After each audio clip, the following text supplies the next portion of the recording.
United state America, Europe, China जैसे देश पहले ही अपना सोलर स्पेस मिशन लॉन्च कर चुके हैं, बट इन हिस्ट्री यह पहली बार होने वाला है कि इंडिया भी अपना स्पेस सोलर मिशन लॉन्च करने वाला है, नेम्ड आदित्य L1। शनिवार को सुबह ठीक 11:50 पर भारत का आदित्य L1 मिशन लॉन्च होगा।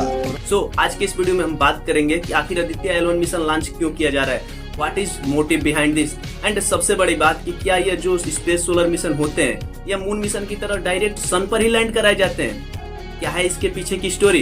Late explain it with Akhil. आज से ऑलमोस्ट 15 साल पहले साल 2008 में आदित्य नाम का एक मिशन प्लान किया गया था, जिसका मेन एम था कि वो पृथ्वी का चक्कर लगाते हुए सूर्य से डाटा कंज्यूम करेगा। बट दैट टाइम इसरो के पास एक मच बेटर प्लान था ऐसे स्पेस को एक्सप्लोर करने के लिए, इसलिए जो ये आदित्य मिशन है इसे नेक्स्ट फर्दर टाइम के लिए एक्सपेंड कर दिया। एंड यह बात बताई 2012 में हुए एक इंटरव्यू के दौरान इसरो के पूर्व साइंटिस्ट YS रंजन ने now after 15 years Aditya L1 launch किया जा रहा है, जिसका मेन मोटिव है कि सूर्य से जो अल्ट्रावायलेट किरणें निकल रही है, सूर्य से जो रहस्यमय किरणें निकल रही है, उनके बारे में अधिक से अधिक जानकारी प्राप्त करना, यानी सीधा सीधे शब्दों में कह सके तो सूर्य को एक्सप्लोर करना। एक्चुअली में इस स्पेसक्राफ्ट का जो नाम रखा गया है आदित्य L1 वो भी काफी इंटरेस्टेड है। भाई साहब, आदित्य मीन्स होता है साइनोनिम्स ऑफ सन, सन की परवाची होती है Aditya, and L1 means Lagrange point. अगर एक फैक्ट की बात बताऊं तो पृथ्वी से एंड सूर्य के बीच में टोटल 5 लैग्रेंज पॉइंट है। सो लेट वी नो कि यह लैग्रेंज पॉइंट होता क्या है। तो लैग्रेंज पॉइंट वह पॉइंट होता है जहां पर ग्रेविटेशनल फोर्स ना के बराबर काम करता है, एंड अगर इस पॉइंट पर किसी भी स्पेसक्राफ्ट को रखा जाए तो उसे हम लंबे समय तक कम खर्च में रख सकते हैं, एंड यही पॉइंट हमारे स्पेसक्राफ्ट आदित्य L1 का डेस्टिनेशन पॉइंट भी है।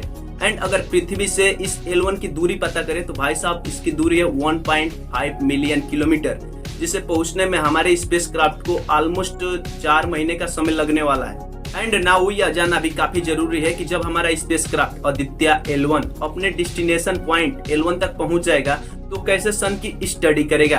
तो भाई साहब इसमें सन की स्टडी करने के लिए कुल 7 पेलोड्स लगाए गए हैं, एंड चलिए हम एक एक पेलोड्स के बारे में अच्छे से समझते हैं। Number 1 VELC visible emission line coronagraph. यह पेलोड सोलर कोरोना के डायनेमिक सिस्टम को स्टडी करेगा।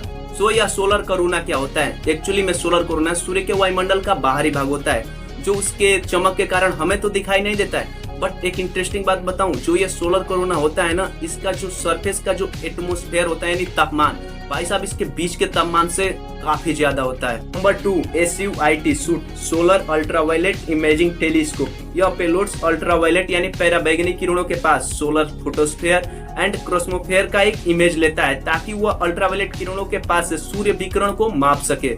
नंबर 3 सोलेक्स S, नंबर 4 हेल 10X, number 5 SPEX, number 6 PAPA, and the last मेक। एक्चुअली में इन सब को एक्सप्लोर करना मेरे लिए बहुत ज्यादा मुश्किल हो रहा था, क्योंकि बातें उतनी ज्यादा समझ में नहीं आ रही थी। फिर भी स्क्रीन पर इन सब के बारे में तुम देख सकते हो एंड फ्यूज करके पढ़ सकते हो व्हाट इज इंफॉर्मेशन जो भी है। एंड सॉरी फॉर दिस कि मैं इन सबको अच्छे से समझा नहीं पाया इन पांचों के बारे में। एंड एक इंटरेस्टिंग फैक्ट, जैसा हमने शुरू में डिस्कस किया था कि क्या मून की तरह सन पर भी लैंड करना पॉसिबल है, तो भाई साहब मेरा आंसर है बिल्कुल भी नहीं, क्योंकि सूर्य का जो तापमान है वो 4000 डिग्री सेंटीग्रेड से 6000 डिग्री सेंटीग्रेड के बीच में है। एंड भाई साहब उतने सेंटीग्रेड के बीच कोई भी मेटल यानी कोई भी भाई साहब ठोस चीज वहां पर रुक ही नहीं सकती, सब भाई गल के राख हो जाएगी। कोई वो सॉलिड सरफेस नहीं है कि वहां पर किस चीज को लैंड कराया जा सकता है। एक्चुअली में वो जो है वो सिर्फ हाइड्रोजन एंड हीलियम का एक ग्रुप है।